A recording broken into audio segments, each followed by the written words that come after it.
বিষ খাবেন তবু এই 5টি কথা কাউকে বলবেন না। নাম্বার 1, স্বামী স্ত্রীর গোপন কথা। আপনাদের স্বামী স্ত্রীর গোপন কথা কখনো কাউকে বলবেন না। যদি একবার বলেন তাহলে আপনাদের সংসারের ভিতর ভাঙন ধরবে, আপনার অশান্তির ভিতরে থাকবেন। কখনোই স্বামী স্ত্রীর গোপন কথা কাউকে বলবেন না যদি জীবনে সুখ পেতে চান, সুখী হতে চান। নাম্বার 2, আপনার খারাপ কাজের কথা। আপনি যদি কখনো কোনো খারাপ কাজ করে থাকেন সেটা মানুষের সঙ্গে শেয়ার করবেন না। যদি কখনো কোনোভাবে শেয়ার করেন তাহলে কিন্তু আপনি সুখে থাকতে পারবেন না, ভালো থাকতে পারবেন না। সেজন্য আপনার খারাপ কাজের কথাও কাউকে শেয়ার করবেন না। নাম্বার 3, আপনার উপার্জনের কথা। আপনার উপার্জনের কথাও কাউকে বলবেন না। আপনি কত টাকা বেতন পান, কত টাকা স্যালারি পান, কোথায় চাকরি করেন, এগুলো বলার আসলে দরকার নাই। মানুষের বদনজর লাগে। মানুষের বদনজর কিন্তু সত্য। নবী করিম সাল্লাল্লাহু আলাইহি সাল্লাম বলেছেন, মানুষের বদনজর এত খারাপ, একটা উটকে, জীবন্ত উটকে কড়াই পর্যন্ত নিয়ে আসে।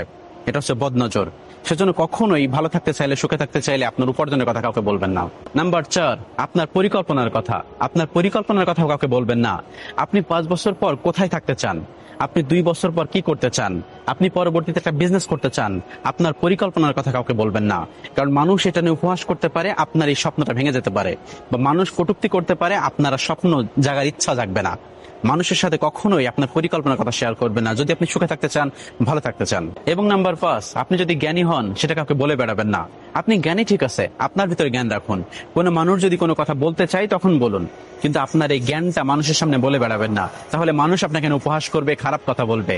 সেজন্য কখনোই আপনার এই জ্ঞানিত্ব মানুষকে বলে বেড়াবেন না, দেখানোর দরকার নেই। জীবনে যদি সুখ পেতে চান, সুখী হতে চান, এই 5টি কথা সবসময় মনে রাখবেন।